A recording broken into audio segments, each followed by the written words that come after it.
Hey, everybody. It's been a while since I've done one of these. Welcome to Pod Mavericks Group Therapy.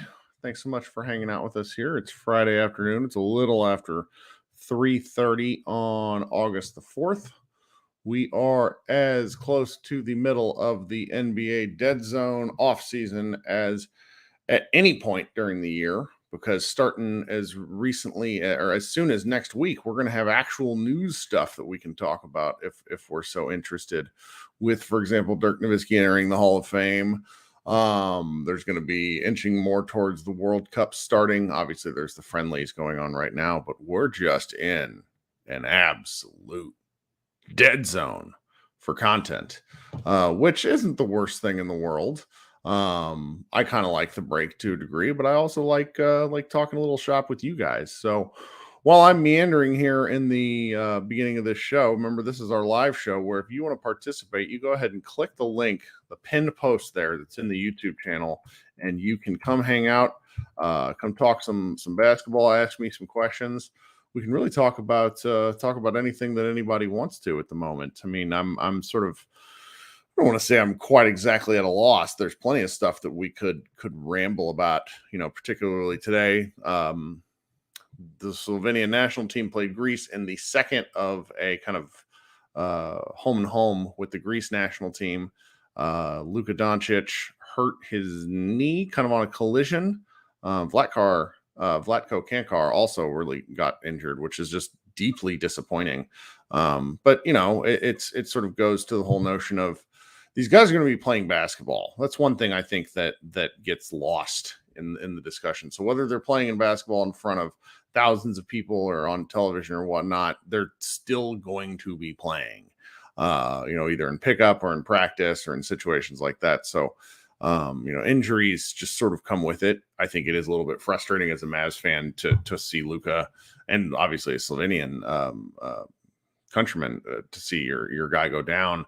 Luka will probably be fine. As we all know, he's a bit of a tank, but injuries do take their toll. And, having going into a collision is just, it's not ideal.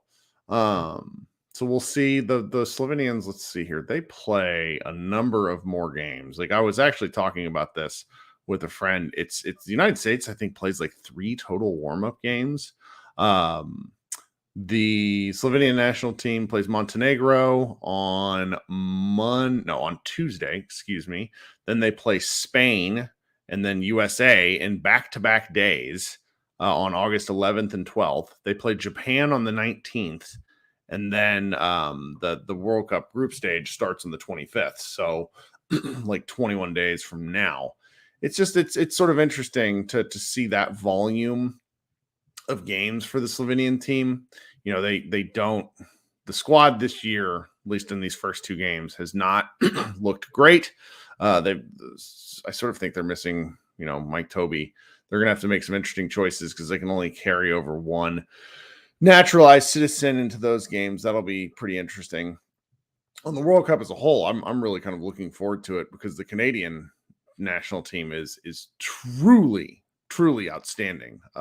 If you go look at the roster that they're featuring, so that part's pretty fun. Excuse me, just had to cough there for a second. In terms of Mavs news, the only thing that's happened that's like kind of remotely interesting over the last few days outside of anything internationally is Texas A&M wing Dexter Dennis is signing an Exhibit 10 contract, which is kind of a training camp invite. That one didn't really have a lot of strong takes on it, but always interesting to bring guys that you haven't heard of to training camp as opposed to retreads.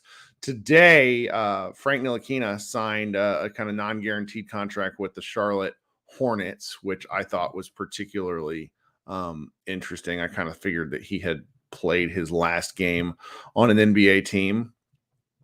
And let's see here. Yeah, he's in the chat. He isn't. Luka Doncic isn't injured. It's that anytime the guy gets a bump or a bruise, the way we see him, I just don't know how to react anymore. Because the kind of physical style that Luka plays when he is and isn't able to play is hard for me to figure out, because I think he will probably always try to play at pretty much regardless of as long as his legs and arms work.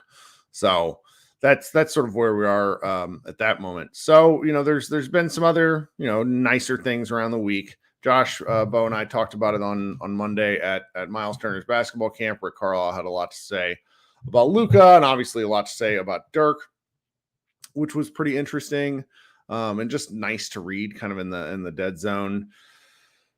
Let's see here. There's Luka looks physically fantastic.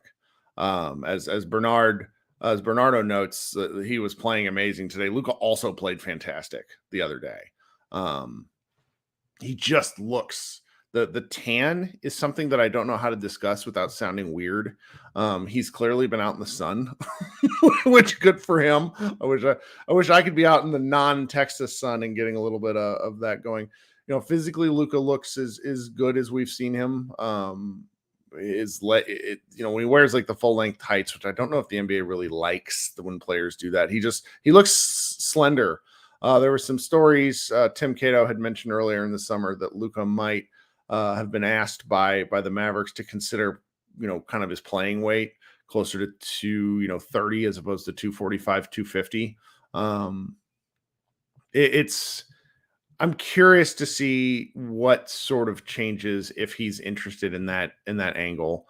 I've talked about this extensively, and this is probably just going to be my bit until the Mavericks play in the regular season. With Kyrie Irving on the roster and some of the other playmaking guards that the Mavericks have, I would like to see Luka use the way the Nets used James Harden before things went to hell up there, where Harden was a point guard, true kind of Magic Johnson-esque point guard in the first three quarters, and then in the fourth quarter he was their closer. Luka obviously opens the game really well. You go look at Luka's first quarter stats throughout the NBA year. His first quarter stats are better than a lot of guys' stats throughout the whole game. He's just that good. 32, 8, and 8 for an entire season is pretty something. But I would like to see him finishing games that way, really putting the team on his back and carrying them home then, as opposed to throughout the whole game. And I think you can do that with Kyrie Irving.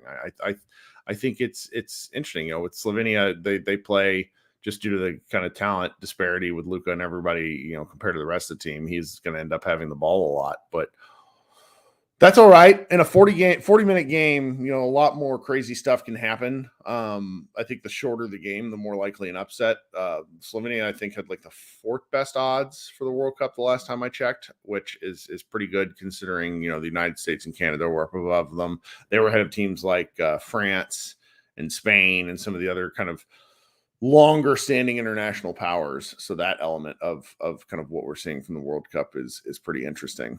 And remember, guys, there's not a ton of people in here. Again, dead of summer, perfectly fine. Don't blame anybody if they don't want to talk. But if you go ahead and click, the link that's in the pinned post here, you can come hang out on stage with me, and we can talk a little ball, anything that's kind of on the top of people's heads. I was reading the comments to our last podcast, and a number of folks were pretty passionate in their response to Josh's thoughts that the Mavericks don't necessarily need Clint Capela.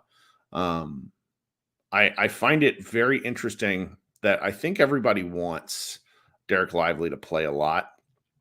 I think the concern is that he might not be able to play a lot just due to foul trouble, physical limitations, Jason Kidd holding him to a particular standard. And that's why they want, a lot of fans would like to see the Mavericks upgrade the center position with somebody like Capela. I just don't know. I don't have a firm enough take on it. Josh was kind of anti in the sense that he doesn't think it's a great use of resources. I guess I get that. I try to understand where he's coming from on that. I also understand if you really think that Capela could end up boosting this team. I suppose my question for anybody that is interested is so we got a good one. I worry about Lively's weight. He's going to get bodied by the likes of Looney. Here's the thing, man. Lively is already bigger than Tyson Chandler was when Tyson was Maverick. Like I saw them standing next to each other. Tyson always played incredibly thin, just relatively. Like Lively's a big body. Like he's a heavier dude. At least in very muscular. I was sort of expecting him to be thinner too, because again, it's a college player. He's 19. He's coming in. He's pretty well developed, which was something I was kind of surprised by. One thing I'm curious about, and please guys, either answer me in the comments or come up here and talk with me a little bit about it. Do you think that getting a Clint Capela, let's just say the Mavericks are able to win a staring contest and able to move Clint Capela for, I don't know, Tim Hardaway and the second round pick, because they have a couple now that they got in the sign and trade for Grant Williams. Does that move the Mavericks from the 7, 8, 9 area, which is sort of where I feel like they are right now on paper, into the 4, 5, 6 discussion? Does Clint Capela do that for you? I honestly don't know. Bernardo says, I think it's good for seconds, but for a first, do not do it. That's where I am too. That first round pick, the 2027 first round pick, is the pick that they have to hold on to. The Dallas Mavericks owe their 2024 pick to the Knicks right now. That's the one. And if they don't, I think if it doesn't convert this year, then it becomes like 2 future seconds. Zachary says it makes the Mavericks a top 5 team, in my opinion. I'm genuinely fascinated by that. I don't have strong Capela opinions outside of the fact that I feel like getting him would be just classic Mavericks and getting a center like 3 years later than we possibly needed him.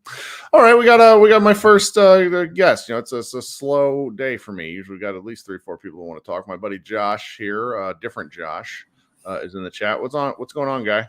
Hey, I didn't want to leave you hanging, man. How's it going? That's fine. I can talk to myself. You've seen me do it. But thanks for coming up. What's going on?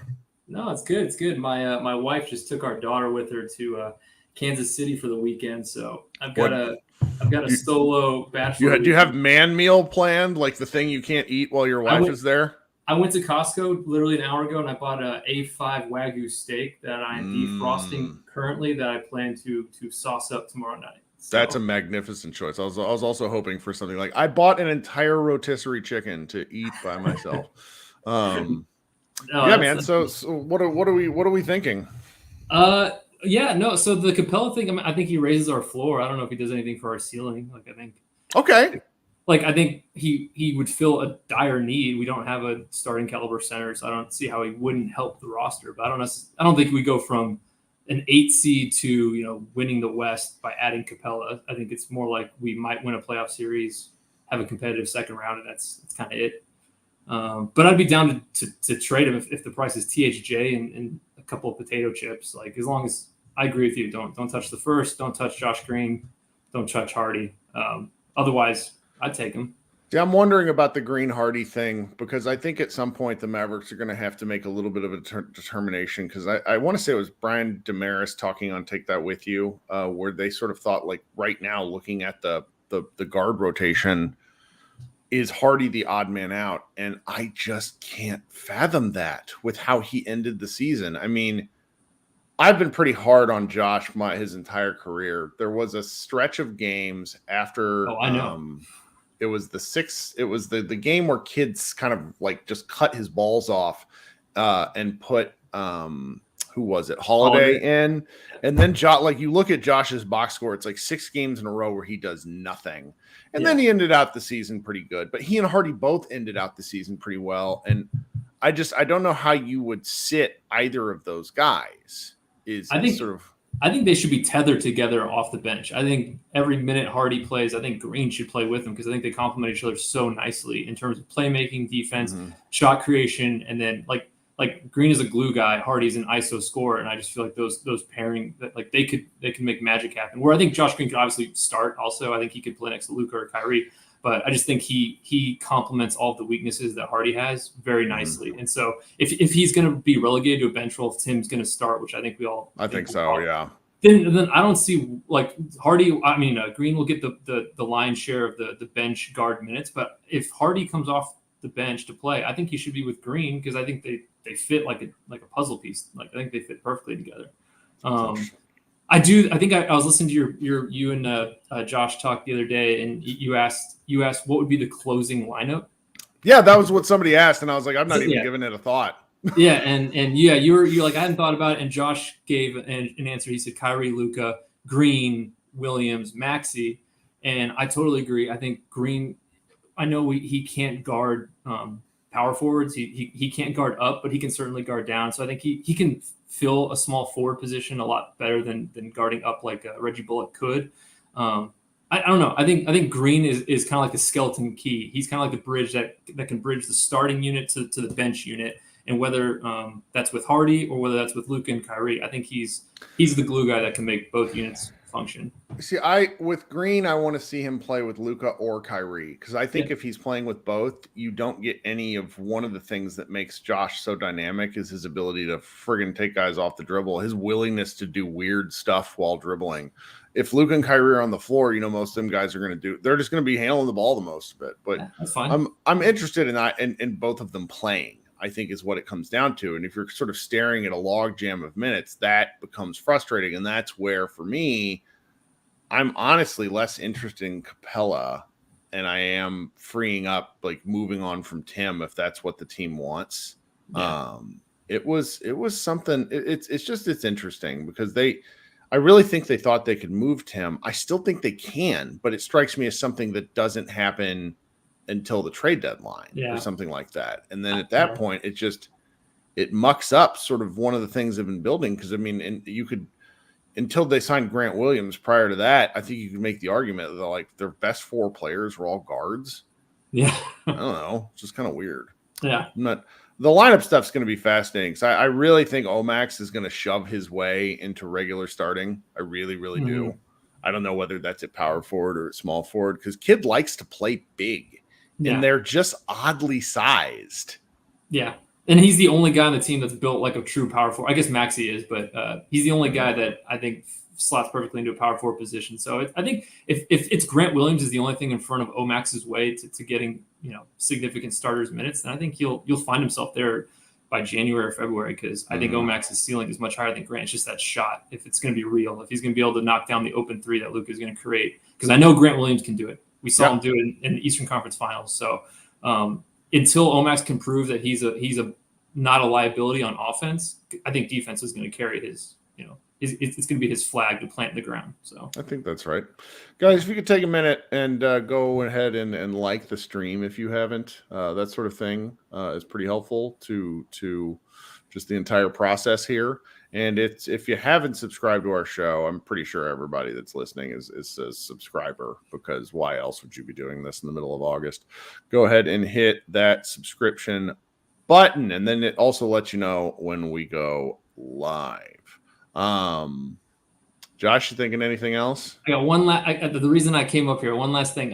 Did you see the report that Dirk and Dwayne Wade are best friends now? I just can't handle it. Are you familiar with a 1980s science fiction movie called Enemy Mine?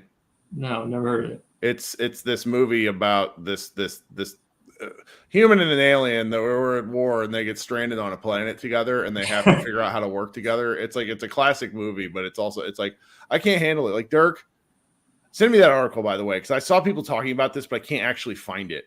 I am floored. It is okay that everyone doesn't get along. Nobody fucking likes KG. That's like one of those things that's like secret. Like no, only KG's like the guys that played with him love him, but like Duncan, Dirk, all the rest of them found KG super annoying. That's fine. Who cares? Like we're all, like we're all like competition breeds real disdain. You know, that's fine. Yeah, like it's something they had. I only see that because the ceremony's coming up in a week. I think August 12th. So yeah, next week. So it's like so that. we'll be. That's gonna be like I really am trying hard not to talk about Dirk because next week is like Dirk week. Yeah, it's gonna be Dirk and Dwayne Wade week. Don't forget that. Yeah, That's right. Well, I mean, the whole class is incredible. Like, I rarely watch all of the Hall of Fame stuff just because some of the classes are divided. The class is bananas. Yeah. So yeah. I mean, Tony Parker. It's gonna be great seeing all those guys. But I just that was funny that Dirk was leading with class again, and maybe we should take a page out of his book. I don't know, or we don't have to. We don't have to. I will not lead with class. All right. All right. Thanks so much, Josh. You're the best. Have a good weekend, man. All right, you too. All right, now we have Andreas, our regular overseas correspondent. What's going on, my guy? Good evening. I'm very happy that you bring me up and that you do this. I got out of practice, and you guys heard me saying this at the start of summer. When I do something on regular rotation, it becomes part of my routine. Then I fall out of my routine, and I'm like, I don't want to do it. And it's like so hot, and I'm just like, I don't know. But I'm glad you joined me. What's going on? Thank you. I have to say I'm very happy with the off-season so far. Okay. My worst fear is that we somehow land a Rudy Gobert and trade everything but Luka didn't materialize. So what usually happens in the off-season, I think that's we can agree on that. And that we got some very interesting pieces. I'm very high on pretty much anyone we got. That includes all our centers, I must say, based on where we started off. Would we have gotten the best center there is? Probably not. I'm very happy that we didn't get somebody who, like Miles Turner, like this sort of guy. I mean, he's supposedly a wonderful guy. I don't want to take anything away from that. But as a player, does he fit? As a player, does he make the Mavs better? And I just don't have a firm answer for that. I liked what Josh was saying before, and I think a fair amount of our commenters really do want a different center because they want the floor to be raised. And I support that rationale, but I'm thinking about like playoffs. And I know it's a little cart before the horse since the Mavericks just missed the playoffs and you got to get there first. But some of these guys can't play very much in the playoffs. It's like you just watch centers slowly get worked out of the whole process. Exactly, and then we got a guy like Grant, who I believe his nickname is Batman because he's defending Jokic so well, and who's really shining in the playoffs. And I think Kyrie has that thrill and the drive still, and maybe a little bit rejuvenated. So we have guys, Omax, I'm very high on him as well, who might slot in, so bigger guys at the center spot in playoff minutes anyway. Having had so many great examples like Golden State, for instance, obviously that's quite a comparison. But anyway, there's some question marks I still have. The first thing which continues to come to mind is who's going to be the on-ball defender, in particular some speedy guys, some speedy point guards. I can't see right now, maybe I'm wrong really, a Grant chasing behind those speedy guards. We have obviously Josh. Can he be considered the on-ball defender? I think he has to soak up some minutes there. Then Dante, you never know. Maybe Jaden develops a little bit in that regard, but who do we really have? I think this is where Thibault would have slotted in beautifully. What do you think? What's your take on this? I think we dodged a bullet with Thibault, but in the long term. But I do understand like the vision for what the Mavericks were going for there. I mean, Jason Kidd, and I still think of this piece at least like once a week where. Over at Dallas Magazine, Istok Franco wrote about how small the Mavericks are. They didn't really get a lot bigger, but they do. There are some areas where they, because Omax is a huge person. I can't really explain. Like, having seen him in person, he's an older guy, which is fine. He's a senior. I think maybe he's a junior, but he's a little more developed physically than some of the like 19-year-old rookies that come in. And so he's a big guy. Our Grant Williams is a different kind of big guy because he's only 6'6", but he's a almost wide for lack of a better term. And that's why I think he's able to guard certain kinds of bigs really well, because he's strong and can get under center of gravity. I'm just curious where if we're gonna play him more at like power forward. Like, obviously I think you can go with him at center at times, but there's some teams that'll just crush you on that. But that's sort of the gamble I think that the Mavericks have made if they don't go get someone like Capela, where you're gonna get roughshod by somebody like Denver. Exactly. But you might have gotten the crap kicked out of you by Denver and Jokic anyways, because Jokic is incredible. Okay, that's a good point. 24/4. I guess we will find out when the season starts, and I for one can't wait. Really, I'm very excited about this season, I must admit. The preseason stuff should be getting released over the next couple of weeks. Like, we should have, and I'm going to pay very close attention to that, because my other bit, like the thing I'm just going to be thinking about, is I just need the Mavericks to not play 500 basketball for the first 20 games. I need them to get out and play good, definitive basketball and win with some authority and generate some buzz. Yeah. No tinkering in the first games again. How many seasons in a row did we have this? I lost count. I lost track. In my opinion, this is what preseason is for, exactly. And hopefully not this weird lineups we've seen in the past with 4 stretch minutes. I mean, like, there were games that started last year where it's like Kid just kept going back to JaVale despite it not working, and it's like, can we just stop? Oh well. And for how many minutes? I think like 15 minutes easily. Yeah, in the 15 minutes that they lost the game. Yeah. So I'm very curious if Javal. Do you pronounce his name? I would say it's JaVale. Yeah, I don't think he starts. I think they cut him before the season starts if they can't move it. Yeah. I don't think. Like, I'm guessing. I'm guessing. This is speculation. Yeah. I don't know if Luka was very thrilled with him at points last year. There was way too many in-game situations where Luka would be like glaring at the guy. It was something else. Yeah. So otherwise we would have way too many centers anyway. I still consider Maxey as a power forward. I know he's gotten a little older and naturally you shift a little bit to the bigger positions, particularly if you're big, but I still consider him a power forward, particularly if he plays with Dwight. Then we need his defense anyway. Yeah, it's a nice combi anyway. Those two always have been. Yeah. Then a third ball handler. Obviously, we know Luka, Kyrie, off the charts. But who else do we have?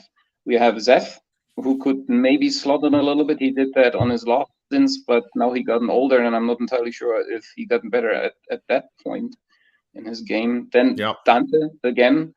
I think we can scratch Jaden after the performance as a ball handler. He has other strengths, I think. Sure. I guess we'll find out. And then we have Josh, who's always a wild card in that regard. What do you think? Who will the third ball handler be? I think they'll give Josh plenty of time, plenty of chances. Yeah. I'm very describing him as a wild card is probably the most accurate description, because when things are going well, everybody that watches the team is like, oh, this guy. Because there's someone in the comments earlier that said, I think he might make $15 million a year because he's due for a new contract. And then there are games where you watch him and he looks like he has never seen a basketball in his life. Yeah, and it's just like there's very rarely like, oh, that was a good Josh game. That was a terrible Josh game, or that was an unbelievable Josh game. Like, there's just, not a lot. Like, despite his averages, you go look at his box scores, and it's weird. Yeah, I agree. Sometimes he had like those 4-point games and played 20 minutes still, and that was a mystery to me still. That is particularly interesting to me, considering the on-ball defender situation. He can't be both the on-ball defender and the third ball handler at the same time, in my opinion. So that would be a little bit. I don't mind it, because I mean, if you assume. So this is actually maybe I can kind of see where you're going, because I've been of the opinion for most of the summer that if the Mavericks are hopefully make the roster and the offense a little more egalitarian, in terms of moving the ball early, Okay. then you got to have more people handling the rock. Yeah. I mean, I can see your concerns. And I think that's an undervalued point as well. I think all the guys we got in don't only want to share the ball, but they also can share the ball in comparison to the roster beforehand. And I think the point you also made earlier about the length.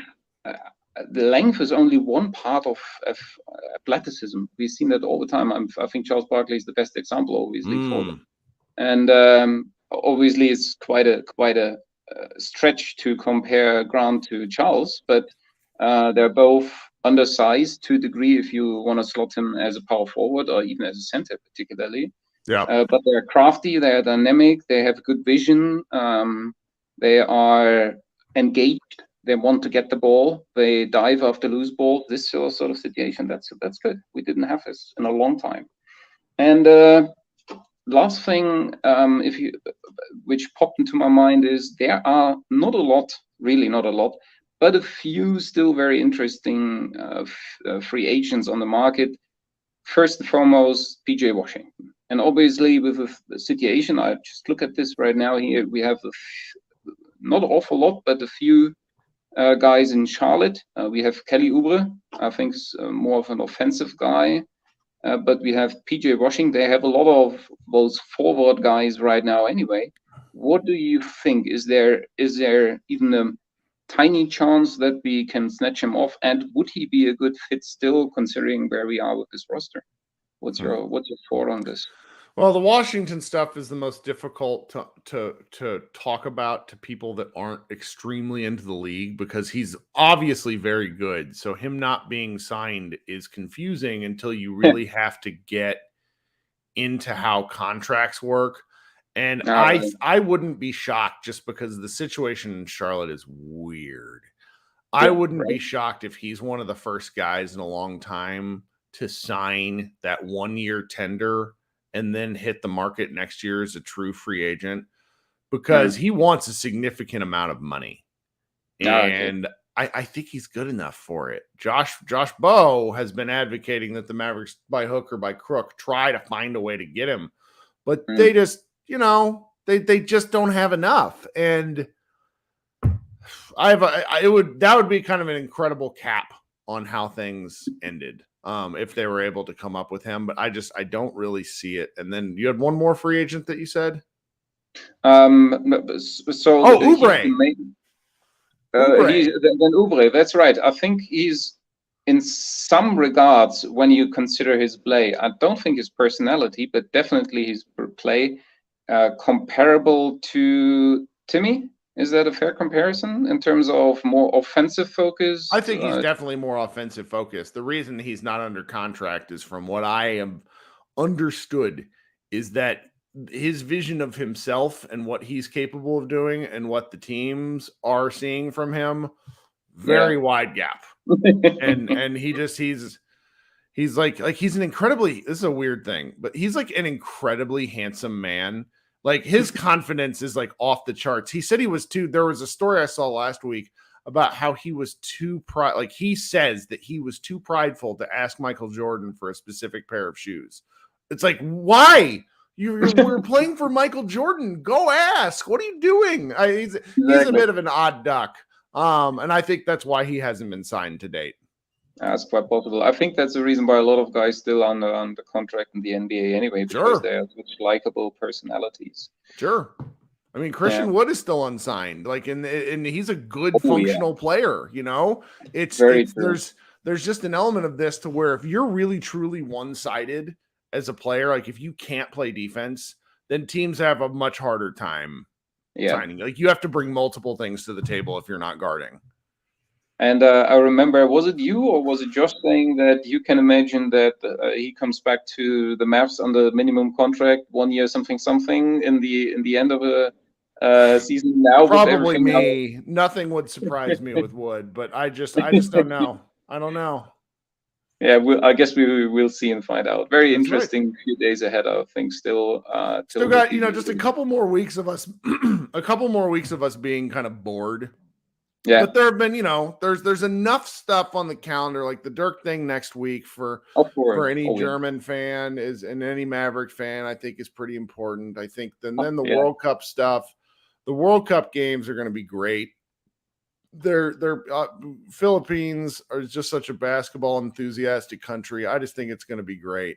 I'm really looking forward to watching a number of different teams play. The United States team is probably their least. It doesn't have like marquee, like guys in bright lights, but I think it's a team that's capable of playing really well together. So that sort of stuff is fun for me. I'm looking forward to that. And I can see that. And is Kerr who's the head coach as well? Mm-hmm. And obviously has a pedigree to bring people together. That's right. That's a good point. Get things out of guys other coaches might not have been able to, obviously. So very interesting point. I'm very curious. Those are my takes for today. Thank you very much for bringing me up. I appreciate it. Absolutely. Appreciate you, Andreas. All right. See you next time. Okay. So here's kind of what the deal will be for Mavs Moneyball. I think next week we will attempt to do some more Dirk-centric content. I've not even been pushing aggregation over at Mavs Moneyball. Here, Josh and I will still talk. I'm pretty sure at least on Tuesday. I won't be able to record this one next week because I have to go drive to Kansas City to see my folks. But we'll have stuff up and we'll be out and about. So, be sure to check your feeds. If you haven't, go ahead and leave us a review. Please leave comments on the post. I enjoyed seeing this. I got one last question, which I saw earlier from Christopher Gardner saying, have you talked about how Tim Bontemps said that he thinks it's a toss-up in the between Shai and Luka? The context of that was the best team the best player in the World Cup this year. I mean, Shai was the other first-team guard. I love Shai Gilgeous-Alexander. He was 4th in MVP voting. Luka was 8th. I think Luka is a better overall player, but Shai might be like one of my 5 favorite guys in the league to watch. So, it's really hard for me to be like, I don't think he's that good, because I do. I think he's awesome. I just think Luka, I've said this, and I'll keep repeating this. Luka could be Thanos snapped right now, and I think he would be a basketball Hall of Famer. Can't say that about Shai. So, all right, team. Thanks so much for hanging out. This has been Kirk Henderson of Pod Maverick, and this has been Group Therapy Live. Everybody, please leave us a review, comment, all that wonderful stuff. You could send us an email if you are at all interested at podmaverickpodcast@gmail.com, and I will do my best to answer your question. Thanks so much for hanging out with us on a Friday, and everyone go enjoy your weekend and try to not get sunburned if you're here in Texas. Bye, guys.